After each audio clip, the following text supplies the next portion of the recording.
បាទសូមគោរពដល់ថ្នាក់ដឹកនាំក៏ដូចជាបុគ្គលិកដែលកំពុងអនុវត្តនៃការជាចរកៅស៊ូខ្ញុំបាទទាំងពីរនាក់ជាផ្នែកបច្ចេកទេសថ្ងៃនេះសូមធ្វើបទកថាការសាចរដោយប្រើកង្វះបាទអញ្ចឹងសូមបងប្អូនទស្សនាដូចតទៅដោយខ្ញុំសង្កេតឃើញបងប្អូនមួយចំនួនដែលសាចរដោយប្រើដៃជំនួសកង្វះធ្វើឲ្យមានផលប៉ះពាល់ជាច្រើនដូចជាសឹកកញ្ចក់លហែកញ្ចក់និងទឹកស៊ីដៃជាដើម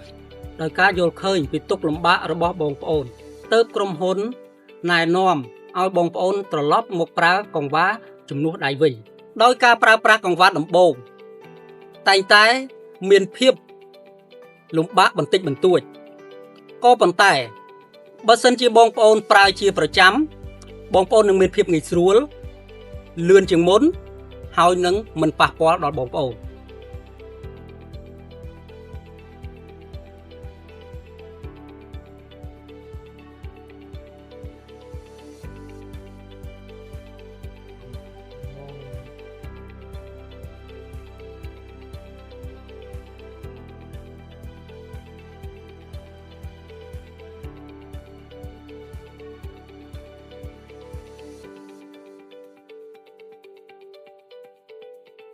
ការធ្វើបទបង្ហាញសារចរដោយប្រើកង្វះយើងខ្ញុំទាំងពីរនាក់សូម